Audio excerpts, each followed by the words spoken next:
Gua ambil contoh gini. Ada tuh yang gua paling sering lihat deh di kolom komentar. Misalkan, "Be, kok si A di tim sebelumnya nggak kayak dia di tim sekarang ya?" Kayak gitu loh. Padahal ya itu dia kayak yang poin yang Kolius bilang tadi, respect juga dibutuhkan. Kenapa? Karena sebenarnya, eee, lu mungkin pemain baru gitu loh. Tapi kenapa sih bisa adaptasi ya karena itu, karena sebenarnya ketika udah ada 4 tim dan cuma butuh satu orang, ketika ada satu pemain baru, jadi 5 kan, 1 sama 4 perbandingannya nggak mungkin dong 4 yang beradaptasi sama satu, ya kan? Tapi satu yang beradaptasi sama 4. Gimana caranya lu itu bisa ngeblend banget sama si A, B, C, D, habis itu kalian jadi satu tim.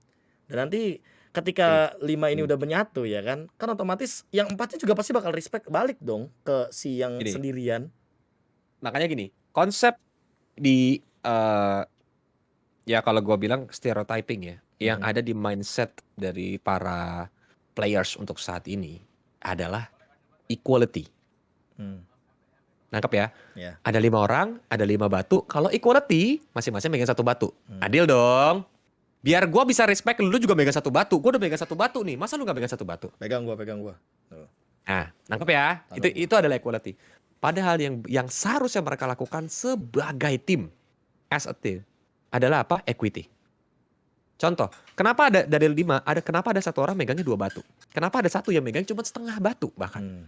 Tapi dibagi-bagi. Karena kenapa? Oh, yang satu ini yang megang 2 batu karena dia fisiknya lebih kuat dibandingin satu orang ini. Walaupun dia lemah, tapi otaknya sebenarnya dia pinter loh. Jadi pembagian tersebut yang bikin ini bakal jadi satu. Tetap jumlah batunya 5. Di bawahnya sampai ujung 5. Tapi 5 orang ini tidak akan merasa terbebani. Tuh. Iya, Ini kalau gua simpulkan sebagai kecil ya. Jadi ini topiknya makin dalam nih gitu. Kayak disinilah respect yang harus muncul. Justru gua respect lu untuk bawa 2 batu karena memang badan lu lebih besar. Lu bakal tidak ada masalah membawa 2 batu dibanding misalnya Kolius yang badannya krempeng. Badan lu udah berotot, six pack. Kolius badannya krempeng nih. Masa ya lu suruh bawa satu batu gitu berat?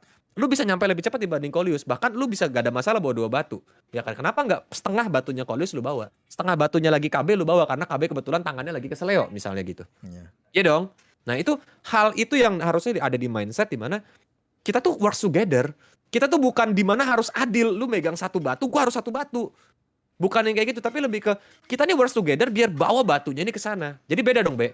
Jadi di otaknya adalah bukan prosesnya, tapi goalsnya. Goals-nya, Gitu. hasilnya gitu. Goalsnya. Karena orang ya itu sih, ya gue juga sedih kadang kalau misalkan ngomongin soal kolom komentar ya kayak, "Tim Indo mah bla bla bla bla bla bla," kayak lu dari Indo men gitu loh. Lu nggak tahu prosesnya, lu cuma tahu hasilnya doang. Kayak bisa jadi sebenarnya mereka udah ngelakuin hal itu, tapi ternyata tim musuh lebih lebih ngerti gitu loh, soal yang gimana caranya mereka tuh bekerja sama untuk mencapai hasil yang emang mereka tuju. Kan itu kayak kasarnya, apa ya, lu tuh cuma tahu hasil doang tanpa mikir, apa sih pengorbanan orang ini gitu loh. Yang paling gua hindarin tuh yang Ya. hate speech kayak gitu, makanya, ya itu mungkin beberapa poin yang tadi udah Kolis catat juga gitu loh. Salah satunya Hmm. selain disiplin, respect juga. Nggak tahu sih Ya. lu lu Jadi lu nyatat motivasi atau enggak nantinya ke depannya, gimana, Kak? ada. Nanti makanya sambil pelan-pelan kita bahas ya. Karena di respect ini sebenarnya nanti bakal muncul banyak banget hal yang ketika jadi tahap pertama tadi udah kita lewatin Mmm, yaitu cara mereka untuk berdisiplin. Disiplin ini bisa muncul dari mana? Respect dong. Ya mmm, kan? Ketika mereka disiplin ini udah mulai rapi nih. Namanya perfect game berat, Be. mmm, Bisa terjadi tapi berat banget dong, Be. Ya dong, iya, logikanya iya, ya lu bukan Tuhan, men gitu kan. Lu pasti ada aja mini mistake tapi di mana kadang-kadang kesalahan bisa jadi keuntungan. iya, Ya kan? Kalau memang mereka saling respect chemistry-nya ada satu sama lain. Oke ya. Jadi 2 poin ini sebenarnya udah kita jawab. Respect ini juga bukan terjadi bukan cuma di player antar player, tapi juga harus player ke coach, ya kan? Coach ke player juga, bahkan player ke manajemen dan manajemen ke coach dan player. Ada, gua nggak mau sebutin. Ada kok manajemen yang bosnya terlalu ikut campur sampai bener-bener apa ya, karena player dan coach itu nggak di-trust tuh ada. Ada dan itu bakal ngerusak semuanya. Ada gitu. Terus juga ada yang memang sampai manajemennya yang udah terlalu baik tapi ternyata, player dan coach-nya malah nggak respect manajemennya, ada, mmm, gitu. Jadi kayak nah 3 hal ini kan harus saling bersinambungan dong, Be. Ya iya. kan, kunci ini ya benar-benar yang bikin nanti ini udah basic foundation nih, ya dong, ini pondasi awal yang harus mereka punya. 2 poin pertama, next, kita bakal move ke mana? Adaptasi. Lu pikirkan gimana cepatnya Blacklist beradaptasi, gimana cepatnya waktu BTK dia beradaptasi ketika ketemu tim lainnya. Untuk terakhir ya, kalau gue bilang ini berkaca dari tim, maksudnya yang terakhir bermain di M3, ya kan. Dan untuk poin adaptasi tersebut, gimana menurut pendapat KB? Menurut gua ngomongin adaptasi tuh gua lumayan langsung senyum sih, karena emang kalau mau jujur ya, beberapa gini aja deh, seberapa banyak sih pemain atau tim yang berani keluar dari zona nyamannya? Kayak lu lihat deh sekarang Aura tuh main sesuai, ya udah sesuai mereka punya gameplay. Mereka udah tahu patokannya. Oh gua si hero A ininya, si Kaditanya gue di ban, gue pakai apa ya yang punya stun, damage-nya magic, terus bisa bisa sustain, gue punya lifesteal tinggi. Surprise, Iya, uprise segala macem. Oh ya udah gue pakai Guinevere. gue ini fair. Iya. Terus kalau misalkan menurut gua ketika ngomongin hal tersebut ya, ya itu udah adaptasi. Dia tuh udah adaptasi sebenarnya. Apa? Adaptasi sama meta. Metanya cocok nih sama gua. Gua bawa tank, gua bawa Kufra jungler ah. Ngapain sih Kufra jungler, bla bla, kan orang nggak melihat proses mereka ketika mereka tuh memikirkan hal tersebut menjadi sebuah apa ya? Menjadi sebuah draft atau strategi gitu loh. Walaupun emang belum ada bukti lain selain Piala Presiden Esports kemarin. Ya siapa yang tahu cuy, nanti tiba-tiba perwakilan MSC itu ternyata Aura. Kan kaget pasti orang-orang, kayak dengan draft yang unik kayak gitu, mereka kan makin unpredictable, makin nggak bisa diduga-duga gitu loh, gameplaynya bakal kayak gimana. Adaptasi, patch baru, Karena ya adaptasi itu kan ya ketika ada patch baru di itu mana sih. ya kalau gua ambil contoh, sorry ya gue sebutin tapi ini fakta ya, alter ego yang win streak tiba-tiba karena patch baru goyang. Karena itu Nah, faktanya nih. Ini gua nggak apa-apa ya, ini ambil mhm, contoh dari fakta. Itu yang sempat goyang. Tapi kan adaptasi sebenarnya bukan cuma dari patch. Tapi lebih ke misalnya game pertama, lu menang gampang. mhm. Kayak wah gak lawannya gampang. Game kedua kita pakai strategi yang sama aja. Karena kita tadi menang. Boom, lu diacak-acak. Game ketiga boom, lu tambah diacak-acak. Iya. Karena lawannya udah bisa adjust semana power lu, semana possibilities hero yang bakal lu pakai, kayak gimana strategi yang lu pakai. Itu kan beradaptasi. Ya dong. Tugas beradaptasi dia ada di tangan siapa? Ya udah jelas bareng-bareng, analyst, coach, sama player. Gimana caranya? Mereka tuh gak monoton. Always looking for the plan A, B, C, sampai Z. Ya dong. Tapi planning itu juga bukan sesuatu yang kadang di planning. Tapi beradaptasi dalam in-game kan penting. Sepenting-pentingnya nge-coach ketika dia nge-draft, dia nge-briefing, early game to middle game kayak gimana. Tapi kalau udah di late game ya semuanya bakal balik lagi ke player. Bahkan itu udah unpredictable dong, Be. Iya. Movement yang seperti apa gimana. Bisa diprediksi mungkin kayak cuman winning condition. Nih ya, udah kelihatan dia pakai Parsia, winning conditionnya Parsia nanti di late game. Ya dong, that's it. That's it. Kalau yang gue bilang bisa diprediksi. Selebihnya kayak positioning Parsianya bakal gimana mungkin bakal kelihatan dari habit. Yang diprediksi sama analisnya. Hmm. Ya kan? Tapi selebihnya ya how you adapt that thing. Gimana caranya lu beradaptasi ketika di dalam in-game. Gimana caranya lu beradaptasi juga ketika nanti ada patch baru seperti yang kata KB bilang. Gimana caranya lu beradaptasi ketika contoh mood player temen lu tuh lagi kurang. Ya itu tuh ngaruh tuh. Nah, Karena makanya tadi gue bilang equity bukan equality. Kalau ketika ada yang kurang ya lu tutupin. Ya kan? Satu kurang nih, ya kan? Ya 4 orang lainnya tutupin. Jadi itulah makanya gue bilang equity ya, karena kalian harus ya jadi satu, bener-bener ya berdarah bareng, nangis bareng, ketawa bareng gitu loh. Bukan malah itu gara-gara tadi si anjing KB nih baru misalnya gara-gara dia tadi habis berantem sama ceweknya makanya dia tadi mainnya jelek. Rata-rata kan kayak gitu, Be. ya itu faktor X lah kasarnya, kan kayak gitu kan. Kayak Hmm. ada nih si player A, dia punya pacar, semalam berantem terus performanya buruk, ya balik lagi kan, nggak semua pemain kan. Kalau lu main bola pernah deh winning eleven atau PES itu kan kayak ada tanda ke atas, ada yang tanda ke bawah, ada yang biru, ya kan, ada Ya, yang emang lagi stabil kayak gitu. Itu namanya mood atau bahkan performa, karena nggak bakal bisa 100% terus-terusan lu up terus gitu, lu bener. ngaceng terus ke atas, nggak mungkin kayak gitu. Pemain kayak gitu nggak ada Yes. anjir. Ya mood itu tetap akan berpengaruh walaupun lu udah di Yes. professional scene sekalipun. Ya kenapa mereka bisa nutupin hal tersebut untuk tetap profesional, untuk tetap perform, ya alasannya ya karena mungkin mereka udah seprofesional itu gitu loh. Terus kalau misalkan kita ngomongin, oke deh nggak cuma bucin case-nya, misal yang paling buruk, eee, orang tuanya tiba-tiba ternyata terlilit hutang, siapa yang nggak pusing pro player? Orang tuanya sakit atau gila nih. Sakit. Ada satu momen, sorry ya Ler, gue jadiin contoh ya. Ingat gak be, Ah. MPL season 3? Hmm. Bokapnya Ler baru meninggal, dia masih Iya, bisa iya, iya. ketawa, dia masih bisa perform dia tanding. Benar. Dia keluar dari ruangan tuh, gue masih ingat banget di Kompas ketemu gue masih senyum-senyum. Padahal gue masih ngucapin turut berduka cita ya Ler ya. Tapi dia masih senyum-senyum, ya kok, thank you kok. Tapi Iya. gak kelihatan di wajah dia tuh bener-bener kayak, ya gue profesional, gue tanding ya gue tanding dulu gitu. Gue sedih. Mungkin Tapi sedihnya ya, tuh nanti gitu loh, kalau udah gak ada nah, orang, kalau di belakang layar kayak iya. gitu kan. Itu gue respect banget, maksudnya gue salut gitu sama Ler. Wah lu gila sih gitu, maksudnya lu bisa act like that gitu loh, atau kayak lu bisa nempatin posisi lu, atau lu coba switch diri lu tuh ke diri lu yang profesional tuh segila itu dulu gitu loh. Itu momen gue inget banget, itu gue lagi di Kompas soalnya waktu itu. Makanya gue bilang di sini, gimana caranya lu beradaptasi terhadap segala situasi yang bakal terjadi gitu loh. Masalah blamingan jelas kita butuh untuk disalahkan, kita butuh untuk menyalahkan. Karena kenapa? Semakin disalahkan, semakin kita kasih tahu solusinya, semakin kita nemuin solusinya bareng-bareng, kita bakal bergerak yang lebih baik lagi. Bukan berarti itu jadi alasan buat kalian nggak bisa beradaptasi. Nah, itu beda ya jadinya be ya.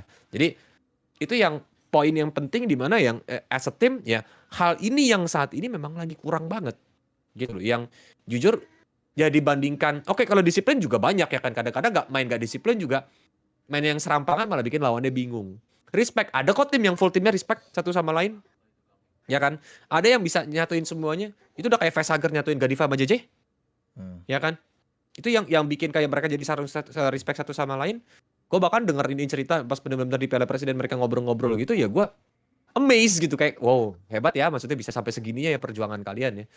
And then ya kalau untuk masalah adaptasi ya ini balik lagi. Ya gimana seberapa cepat kalian beradaptasi ini kan kunci. Balik lagi di MOBA be. Ya dong, baik itu di in game maupun out game ya. Tapi ketika lu udah gagal adaptasi ya itu udah hukum alam men. Iya kan? Lu gagal beradaptasi ketika di lingkungan tertentu ya lu bakal kalah, lu bakal mati gitu kan. Logikanya kan gitu. Iya, Jadi kayak sama aja misalkan lu ya gini dah, konten creator TikTok misalkan yang lagi happening Pargoy, tiba-tiba lu bikin apa misalkan yang kayak ngobrol-ngobrol Harlem Shake. Kolius, ya Harlem Shake ya, yang nggak bakal relate gitu loh.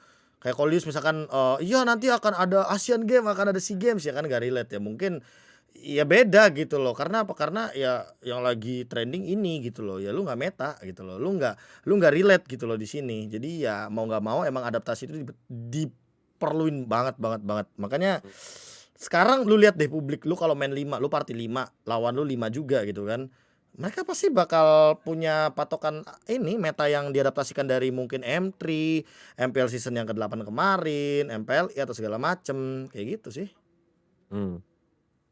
Oke ya, makanya ini jadi 3 poin yang paling utama gitu. Maksudnya yang masih terkait banget atau terikat banget sama dalam in game-nya lah be ya. Next, we gonna move ke poin yang nomor 4. Dan ini gini, disclaimer, gua nggak sarkas ke siapapun, gua nggak ada maksud ngomongin ini ke siapapun.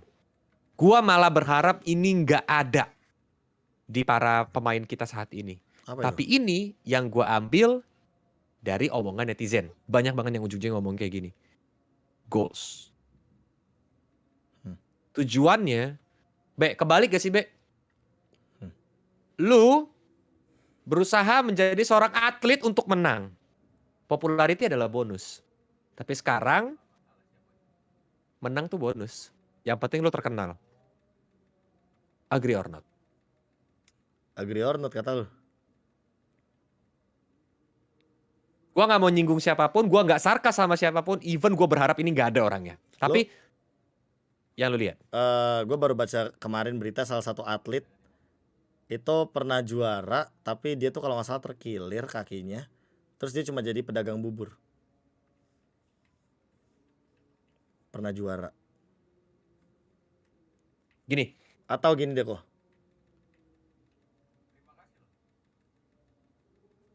Kemana Ref? Kemana Billy? Billy. Gitu. G ya mungkin masih ada beberapa orang yang ingat lah. Dia ada di EVOS jadi analis. Sasa baru diingat pas pindah ke SMG kayaknya. Yang tersisa cuma Awat, meta abang-abangan. Nggak tahu sih kalau gue.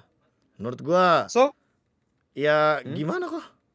Kalau ngomongin soal kayak gitu ya, kalau emang mau jujur-jujuran, Ya emang penontonnya suka untuk menyaksikan idolnya, nggak ada yang salah kan kalau gitu? Bukan. Kurang lebih gini. Lu harus bedakan tugas lu ketika lu menjadi seorang professional player, terutama lagi on season, atau terutama ketika sedang menghadapi sebuah kompetisi yang berjalan, Ben. Ya kan? That's the point. Job desk lu tuh apa? Win the game. Bring the trophy. Itu jadi problem.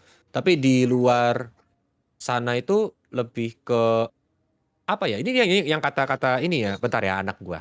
Ya kenapa sayang, bentar ya papi lagi ngobrol ya.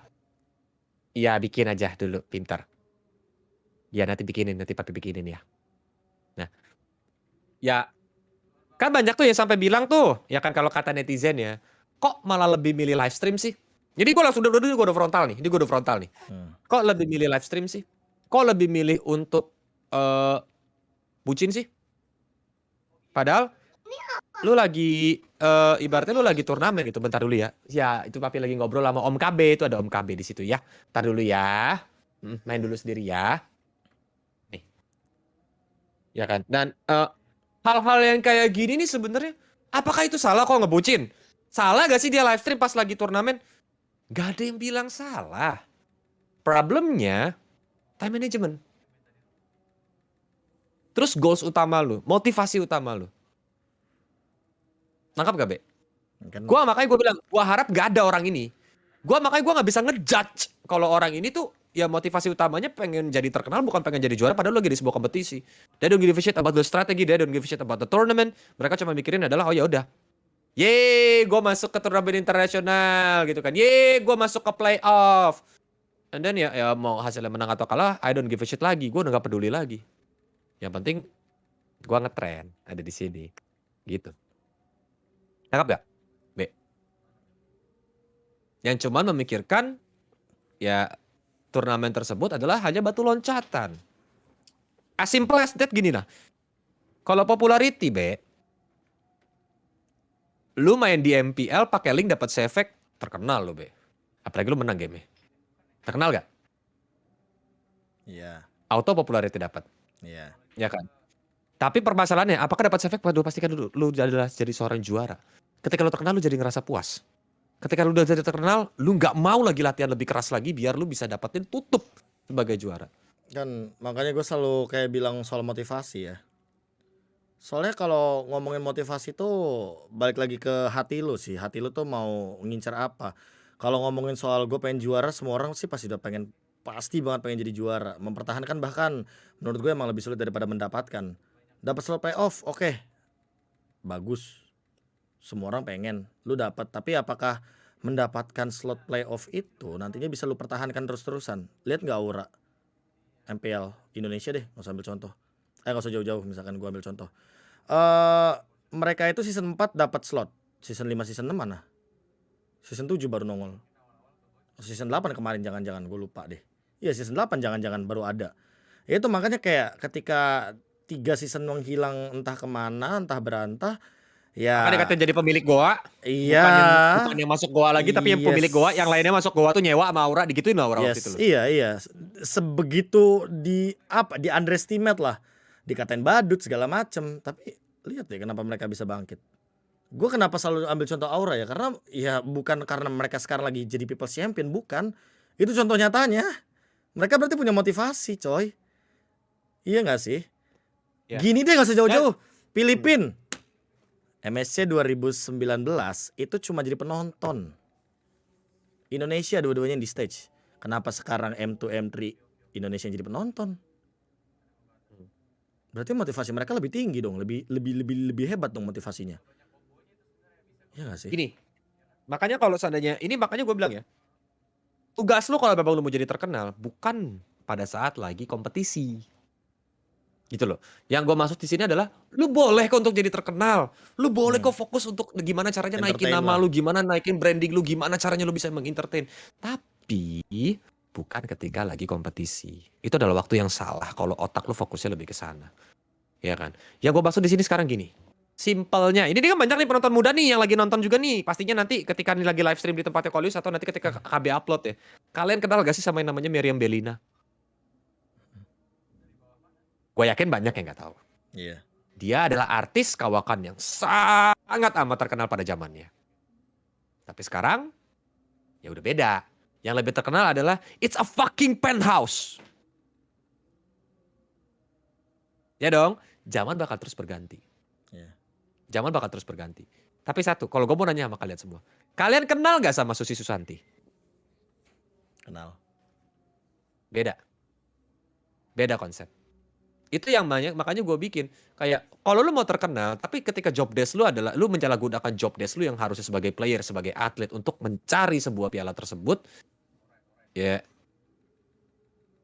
kata kasarnya, wow man gitu. Maksudnya ya, gua nggak inilah ya. Kalau memang ada orang yang tertampar gara-gara omongan gue ini, gue malah seneng. Bagus lu tertampar. Malah lu sadar gak sih Gue malah seneng. selama ini tuh gue selalu bercanda soal gue tuh ahli sejarah segala macam. Kenapa? Karena menurut gue ya, gue itu menghargai sejarah. Soalnya menjadi sejarah itu susah, gue tahu banget. Even lo itu tercantum namanya sebagai seorang Taufik Hidayat, gue tahu tuh strugglingnya Taufik Hidayat. Lindan from China, siapa yang nggak tahu dia, atlet badminton yang kidal, ngalahin semua orang, kidal-kidal dari Kanada, segala macam USA. Ya karena ya emang ya dia juara. Kayak gitu. Simpelnya gitu. Kayak apa ya? Kalau memang lu mau dikenang gitu loh. Ya gak usah jauh-jauh deh, kita gak usah ambil atlet-atlet ya, Be. MVP of M1. Aura. Ada yang nggak tahu ada, tapi ada. Iya. Tapi maksudnya hal yang kayak gitulah yang ujung-ujungnya tuh yang bakal yang ngecap nama lu di sejarah. Gitu loh, kayak WORLD dari sejarahnya Mobile Legends itu bakal terus ada. Karena mereka orang pertama yang bisa bawa ibaratnya juara, bawa pulang piala M-Series, orang pertama. Ya, bukan berarti nanti nggak ada ya orang tim kedua, iya, tim iya. ketiga, nggak ya, nggak gitu ya. Dan bukan Tapi bukan mereka berarti kita tetap di adalah endorse orang EVOS pertama. juga ya. Ya, Nggak ada. Itu ya, contoh maksudnya aja. ini kita sambil menjelaskan contoh gitu loh. Tapi setelah itu ada banyak yang berpisah. Waktu itu Yurino, Ichan masih main ya, waktu buat season 5 ya. Iya. Eko, Chaps, Enggak. waktu itu dia jadi streamer. Terus ya cuman Eko doang ya, Be ya? Empatnya masih main ya? Wan masih main. Iya, Iwan masih main apa segala. Mereka masih lanjut apa segala. Tapi ya sampai kapanpun ya mau dikatain ahli sejarah juga, ya mereka bakal tetap diingat-ingat.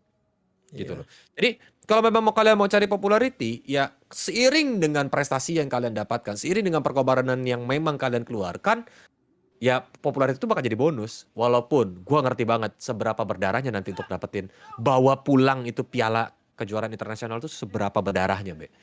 Ya kan, dan gak gampang. Ini bukan hal kita ngomong, oke kalau lu semangat, kalau lu latihan lebih keras, pasti lu bawa pulang piala. Gak gitu konsepnya. Gak gitu konsepnya. Itu udah ngomongin soal konsep apa ya, konsep bukan lu lahir sebagai juara sih, tapi pola pikir lu itu yang nanti bakal bikin lu jadi juara. Karena menurut gue juara tuh nggak lahir, tapi juara tuh by proses itu, by effort, dan bahkan proses yang udah lu lewatin. Seberapa jauh sih proses lu? Kayak dulu nggak usah jauh-jauh. Kayak gua lagi-lagi bahas sejarah. Yang gua tahu ya dari Mas Ekonya langsung ya, itu tuh si EVOS itu scrim berapa kali segala macamnya tuh mereka lakuin, bahkan sampai H-1 tuh mereka masih scrim. Apa bedanya sama Blacklist Internasional yang scrim 4 kali sehari, yang gue bilang baru dapat infonya kemarin gitu loh dari siapa gue lupa nama coachnya, Bonchan. Kayak gitu loh salah satunya. Makanya kan gini, cara Blacklist Internasional untuk latihan 4 kali sehari belum tentu cocok sama tim Indonesia. Nah, ya dong, karena kan balik lagi, metode kepelatihan yang baik itu bukan kita menyesuaikan, kita melakukan metode otoriter, meniru. Oke, Blacklist scrim 4 kali, gue coba 4 kali. Tapi metode yang paling works adalah ya lu bisa beradaptasi. Balik lagi sama poin tadi kan, Be. Yaitu kayak oke, di tim Indonesia kayaknya kalau seandainya kita mau scrim 4 kali ini not possible loh. Mereka bakal burn out loh. Mereka bakal lebih cepat burn out apa segala gini. Kita sesuaiin yuk, jadinya cuma 2 kali. Tapi yang kita lebih banyakin apa nih biar kita jadi ngerti satu sama lain? Brainstorming. Ya kan? Lebih banyakin untuk eval bareng. Atau even kayak waktu yang KB lakukan ketika di victim. Ngapa-ngapain kita semuanya bareng. Ya kan? Hal yang kayak gitu kan sebenarnya ada tujuannya yang memang mungkin bisa dicapai. Ya karena poin yang kayak gitu juga ya contohnya ya pokoknya ya gitulah. Gimana caranya mereka bisa bekerja bareng jadinya, beradaptasi untuk Oh, berjalan bersama-sama. sama ini, mungkin banyak yang lupa ya, soal Apa? ngomongin, popularitas, adaptasi, segala macam, motivasi. Yang paling terpenting sih sebenarnya, semuanya tuh pekerja. Itu poin pentingnya. Mungkin gua pun sebenarnya miss barusan, gua lupa bahwa gua caster pun bekerja. Pekerja gua juga. Apa yang gua lakuin biar nanti kelihatan kompak di depan kamera? Bekerja sama. Itu yang gua takutkan miss gitu loh. Walaupun gua tahu sebenarnya semua tim tuh pasti bekerja sama. Cuma bekerja samanya untuk apa? Apakah bekerja samanya untuk mencapai piala tersebut, menjadi juara, atau menjadi hal yang tadi udah sempat Kolius mention? Karena itu bakal menghasilkan hasil yang berbeda dengan proses yang berbeda menurut gua. Dari segi kerjasamanya. Even lu udah, ini sebenarnya ketika lu udah bekerja keras tapi lu nggak bisa juara, itu feelsnya bakal different loh, Be. Feelsnya bakal, ya gue udah do my best. Karena ada orang yang sampai seberdarah itu, tapi ya seumur hidupnya dia nggak pernah jadi juara. Ada. Tapi prosesnya yang udah dilaluin, Banyak. ya dong, banyak. Terus, apakah dia nggak terkenal? Masalah terkenal dan nggak terkenal, balik lagi kan ke cara orang tersebut nge-branding dirinya sendiri. Tapi intinya orang tersebut tidak, kayak contoh Taufik Hidayat, dia terkenal. Apakah dia kayak lagi zaman-zamannya latihan sebelum lagi kejuaraan, dia malah melakukan sesuatu yang bikin dia lebih terkenal lagi, bukannya fokus sama latihan. Ada momen dimana setelah dia menang baru dia terkenal. Ya dong, Be. Maksudnya kayak baru dia melakukan kegiatan-kegiatan yang mungkin bikin diri dia lebih terkenal lagi. Entertaining side-nya lah muncul. Iya, entertaining side-nya muncul. Again, kalau kita ngomong, let's say Bambang Pamungkas, ya kan kayak gitu-gitu. Ketika lagi di turnamennya ya dia fokus gitu loh. Nah itu yang gua harap, makanya di sini gua bilang kan, gua nggak ini bukannya sarkas, gua nggak menuju ke siapapun dan gue berharap malah nggak ada. Tapi kalau ada yang mendengar hal ini, baik dari player, please, gue mau malah ini malah gue seneng kalau sampai dia tertampar gitu. So kayak know your job, man. Ketika memang lagi competition, ya competition lah. Fokus lah di sana. Gue nggak bilang nggak boleh live stream, nggak boleh nongkrong sama temennya, nggak boleh ya ngapain apa ini itu. Tapi ada yang namanya time management. Use your time wisely, sebijak mungkin. Gue ngerti yang namanya nonton, bahkan kadang live stream itu bisa menghindari kalian burn out, tapi jangan sampai terbalik. Goals-nya tuh terbalik. Makanya tadi gue bilang goals. Tujuan kalian, dapetin dulu tuh piala. Makanya dibilang lebih sulit mempertahankan daripada mendapatkan. Soalnya ya banyak orang yang mau jadi pro player. Yang gua takutkan adalah ketika jadi pro player, apakah motivasinya masih sama seperti ketika dia sebelum jadi pro player? Aku mau jadi pro player biar apa? Biar Terkenal. jadi pro player. Kan pro player banyak duitnya. Udah dapat duit pro player. Terus leha-leha ya jangan sampai lu lupa bahwa jadi pro player itu replaceable. Gua atau Kolius sebagai caster aja, kita replaceable. Banget. Besok kan dipanggil juga bisa. Ya lah, besok cari yang lebih ganteng terus pinter juga banyak. Kayak gitu kan kasarnya. Kita juga kan ada struggle dengan caranya sendiri. Dan gue berharap dengan tamparan mungkin beberapa event internasional yang udah kita lewati, ini bisa menjadi sebuah Pelajaran. percikan api baru juga di Iya. dalam hati para pemain yang nantinya akan mewakili Indonesia. Dan kita berdua ya lebih tepatnya ya, bukan gue doang, bikin video sepanjang ini, ngoceh panjang lebar sebanyak ini tuh bukan karena kita malah nge-hate atau gimana. Kita pengen yang terbaik buat negara kita. Kita pun gak Kita kecewa sama care. sekali. Kita peduli, Justru karena kita makanya care. iya, makanya kita speak up soal ini. Makanya kita coba untuk mengkritik sedikit demi sedikit. Dan kita juga nggak mengkritik soal dapurnya, tapi soal generalnya aja lah, yang sebenarnya poin-poin yang mungkin terlupakan as a pro player. Karena menurut gua kalau lu ngomongin soal professional scene, pro players, itu emang yang paling penting adalah niat awal. Lu sebagai pro player itu apa gitu loh. Jangan sampai ketika lu sudah menjadi seorang pro player, lu melupakan tujuan awal lu, yang mana itu merupakan motivasi terbaik dan bahkan terbesar lu gitu loh ketika lu ada di professional scene tersebut. Menurut gue balik lagi, karena di luar sana, di belakang lu sana tuh banyak yang pengen banget di posisi lu. Jadi usahakan dan maksimalkan waktu yang diberikan ketika lu berada di posisi tersebut. Karena gua yakin berapa banyak dan ribuan orang yang mau di posisi lu tersebut itu. Dan lasting sih. 4 poin udah kita bahas ya, kurang lebih tadi.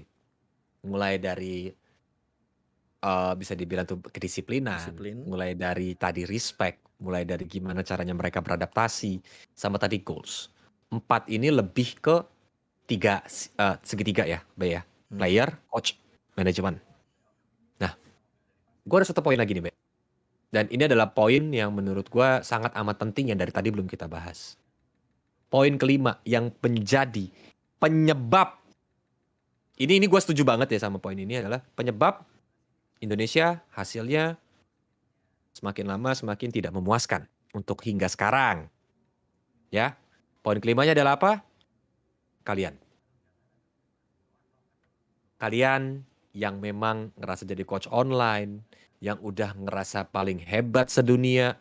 Kalian tahu nggak perjuangan mereka berdarah-darah kayak apa? Kalian coba untuk hujat mereka. Ketika mereka kalah, ketika mereka lagi dalam posisi yang terbawah, mereka tuh udah capek secara fisik, secara otak. Gua semalam kemarin gue udah latihan scrim 3 kali. Gue evaluasi udah segila mungkin. Bahkan gue udah ngomongin strategi sama coach gue. Tapi hari ini gue kalah.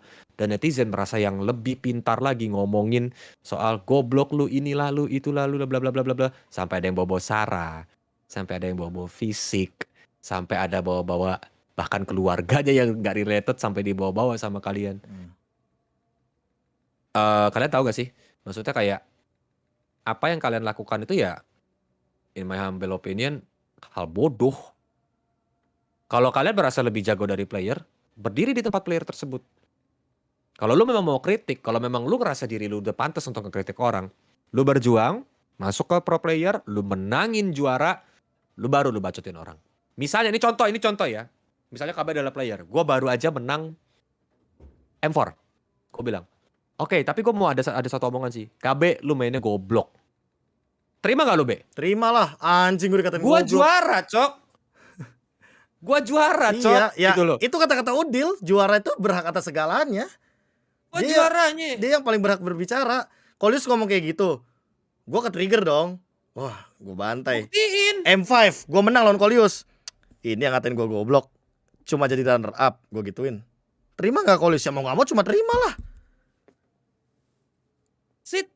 Kalau memang kalian, maksudnya gini ya man, ibaratnya kalian tuh bukan Tuhan, kalian gak tahu apa yang udah mereka laluin. Semakin kalian malah hujat-hujat kayak gitu, boro-boro mental player kita di luar negeri nantinya yang bakal main tuh malah tambah semangat. Malah bayangin mereka udah berjuang punggungnya bendera Indonesia, buka sosial media, baru juga kalah 1 game. Weh tolol, kenapa lu malah ban high loss ya kan, terus ngepicknya clean. What the fuck gitu, goblok banget gak sih gitu loh maksudnya. Itu foto yang udah diupload seminggu lalu, tiba-tiba komennya baru yang kayak 10 menit yang lalu, 5 menit yang lalu, 3 menit yang lalu. Jadi kayak ya kalian itu ya, makanya gue selalu bilang ya, apapun hasilnya ya itu udah yang terbaik buat Indonesia. Gue pun di depan kamera tuh bukan berarti gue asal ngomong gitu loh. Gue emang beneran ngomong. Makanya ketika emang lu udah ngeliat tim kesayangan lu dari negara lu sendiri, mungkin gue bukan RRQ Kingdom misalkan, gue juga bukan Sonic, gue bukan fans dari tim manapun, tapi gue kan main Mobile Legends, gue negaranya Indonesia, ada perwakilan dari Indonesia divisi Mobile Legends, ya masa gak gue dukung? Ya lu gila, gue mah dukung, gila.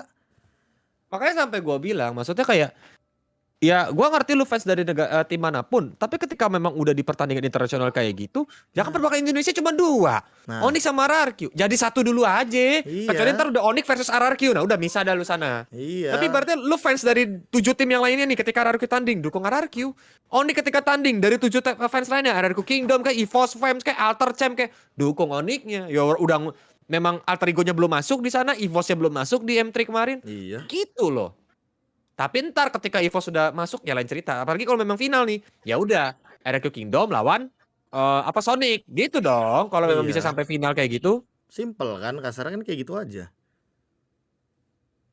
Kayak gitu, makanya menurut gue yang faktor terakhir yang sebenarnya harus diubah juga dari pola pikirnya dengan cara yang sama, yaitu adalah para penontonnya yang selalu memberikan hate speech. Jadi tolong dukunglah itu siapapun pro playernya. Menurut gua hate speech itu nggak perlu lah, kayak lu ngapain sih nge-hate gitu, apalagi dengan membawa membawa apa ya, fisik atau bahkan keluarganya, itu nggak perlu sih. Makanya menurut gua hal Oh, yang paling Sarah. pentingnya itu adalah ketika lu ngedukung aja udah, titik, tanpa babi bu bebo apapun itu.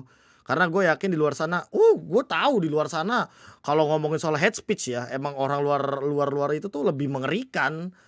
Bahkan nanti mungkin akan ada pembahasannya ketika udah mendekati M4 ya, karena itu bisa jadi contoh lah kalau misalkan ngomongin hate speech atau segala macamnya. Tapi ya ujung-ujungnya mereka tetap ngedukung gitu loh.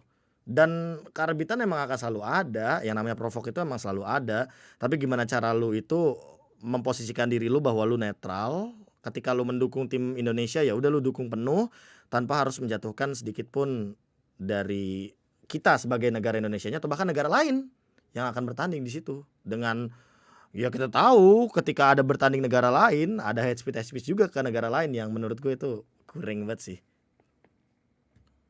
Maka sampai gue bilang, untuk memunahkan orang yang provok, orang yang hate speech, almost impossible, Be. Tapi untuk ngurangin orang tersebut itu bisa. Start dari mana? Start dari diri lu sendiri aja. Let's say kayak kalau sama KB kayak gini, kita menyuarakan concern kita tuh apa sih? Dan jelas kita nggak mungkin 100% benar, orang kita bukan Tuhan. Iyalah. Justru kita ingin malah dikritik. Kita malah ingin dikritik yang sehat tentu saja, biar pola pikir kita ini makin maju lagi. Ya dong, ketika ada yang ingin berdebat, kita bakal senang banget deh, malah terima ya kan. Yuk tulis di kolom komentar nanti ya, di kolom komentar KB, jika memang kalian rasa ada beberapa poin yang kita miss atau kita memang salah. Elaborasi apa teori yang memang atau kayak bahan diskusi yang ingin Opini kalian juga. keluarkan. Opini kalian gitu. Iya, Itu yang benar. malah bikin kita bakal fun banget. Tapi gini, kalau untuk masalah yang kayak ngebenahin nih scene e-sports yang wow, kalau kata orang Mobile Legends penontonnya toxic banget ya, gitu kan. Sebenarnya untuk ngebenahin hal tersebut kan ya memang nggak gampang. Start dari diri kalian sendiri, mulai dari para influencernya, kita speak up kayak gini. Bikin orang yang nonton kita, yang kenal sama kita, yang even misalnya amin kalau kita punya fans, makin percaya dan makin menyebarkan hal-hal yang positif. Hal yang kedua, mulai dari diri kalian sendiri. Walaupun gue yakin sih, Beb, rata-rata penonton dari gue pribadi maupun KB adalah orang yang dewasa dari segi mental. Ya kan? Jadi kayak gue yakin lah dari kalian tuh bukan orang yang melakukan hate speech, walaupun mungkin ada gitu. Tapi justru gini, kebanyakan tuh dari kalian ngelihat hate speech, walaupun kalian nggak melakukan, kalian diem. Salah gak? Salah. Gitu loh. Just try to educate them. Mereka tuh kan kebanyakan ya bocah-bocah yang cari perhatian dengan cara yang salah ya. Itulah kenapa mereka melakukan hal yang tersebut. Gitu loh. Justru peran-peran kita inilah semakin kita speak up, kita bakal mancing satu kayak menyebar lagi satu sama lain, nyebar lagi. Community healthy bakal terbentuk. Jadi memang nggak cukup Kolio sama KB, tapi kalian termasuk nantinya mungkin ada influencer-influencer lain yang maybe ngelakuin campaign atau speak up juga. Kan makin lama makin bagus seed ya. Iya. Gitu teman-teman. Tapi kan ini sebenarnya terjadi semenjak pandemi kan, Be. Sebelumnya tuh penonton online ada, yang provok ada, tapi tidak sebanyak sekarang. Bahkan Makanya kayak yang tadi ketutup sempat gak gua sih? bahas. Ketutup banget sih kalau dulu penonton online tuh kayak hate speech dikit pasti ketutup sama yang komen-komen positif. Makanya menurut gua Iya. nggak tahu sih, perubahan ini benar-benar cukup meresahkan, tapi semoga kedepannya juga tidak ada lagi. Dan cukup setuju sama apa yang dibilang sama Kolius ya, emang harus mulai dari diri lu sendiri gitu loh. Lu seberapa bangga gitu loh sama negara lu, dan seberapa bangga lu menyandang hashtag Indopride lu itu. Jangan sampai lu cuma keluar-keluar Indopride, tapi ketika tim Indonesia kalah lu malah nge-hate mereka, bahkan tidak memberikan semangat sama sekali, pakai fake account lah segala macem biar nggak ke-detect. Ya lu gila. Lu nggak lihat noh, kemarin Mas Ibnu sama Bang Erlangga baru aja salaman ya kan, antara PBSI atau ISPA gue lupa, salaman dengan Intel Cyber, yang mungkin saja nanti akan sangat berkesinambungan dengan kalian-kalian ini yang komen-komen negatif ini, nantinya yang akan bisa dicari di mana alamat-alamat kalian gitu loh, IP track atau segala macem. Makanya gue nggak mau kalau seandainya nanti tiba-tiba yang masuk ke Lambe Turah itu, yang ketangkep itu bukan cuma orang-orang yang ngata-ngatain buy online segala macem juga, apalagi cuma ngatain tim atau pro player. Itu sangat lucu sekali sih ketika lo ketangkep gitu loh nantinya. Jadi kayaknya ya kurang-kurangin hate speech lah ya, perbanyak yang namanya memberikan dukungan secara sehat gitu loh ke tim favorit lu atau bahkan mungkin nantinya ke perwakilan dari Indonesia di kancah internasional. Mungkin itu aja sih closing dari gua Ya. juga. Sampai jumpa di Kalau Mipo bentar selanjutnya. Be, Kalau akhir kata misalkan kalau dari gua ada nih, gua juga apa tuh? ada mungkin pesan yang pengen disampaikan juga ke penonton. Mungkin akhir Boleh. kata kesimpulan dari gua pribadi sebenarnya simpel gitu loh.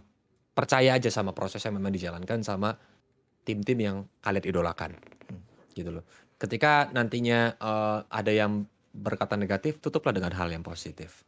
Kalau memang kalian mau kritik, kritiklah dengan hal yang bisa dijadikan solusi juga. Jadi kritiklah dengan pintar. Jadi kalau memang hal tersebut udah mulai dibiasakan, ya sini e-sports kita makin sehat. Bukan malah kok coach RRQ nanti tiba-tiba KB sih, padahal James bagus. Kalian malah hujat KB-nya. Trust sama KB ketika memang lagi, apalagi ketika eventnya masih berjalan ya. Kalau mau kritik, tahan kritik kalian, usahakan setelah eventnya selesai.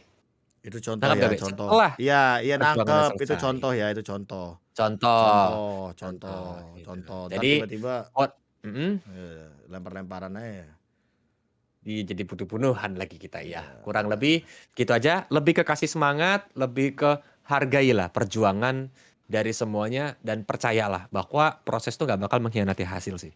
Iya. Kurang lebih segitu. Itu emang kata-kata yang akan selalu dilontarkan lah ya. Proses tidak akan pernah mengkhianati hasil. Walaupun emang hasilnya juara tuh cuma 1 dan terkadang juara 2 malah dilupain. Padahal mereka juga punya proses yang sama kayak juara yang pertama mungkin aja. Cuma emang belum rezekinya. Makanya sama lah kesimpulan dari gue juga. Belum rezeki mungkin emang untuk M2, M3 atau bahkan kompetitif-kompetitif lain yang di SEA, internasional atau bahkan mungkin di world-nya. Tapi ya semoga dengan adanya video ini nanti mengudara ya kan, kita bisa belajar untuk menghargai orang lain sebelum kita menuntut diri kita untuk mendapatkan sebuah penghormatan atau respect dari orang lain. Mungkin itu aja sih. Gua KB dan Kolius, kita improve, mohon pamit undur diri. Sampai jumpa di Mipo selanjutnya dengan pembahasan yang lebih nyerempet jurang. Terima kasih.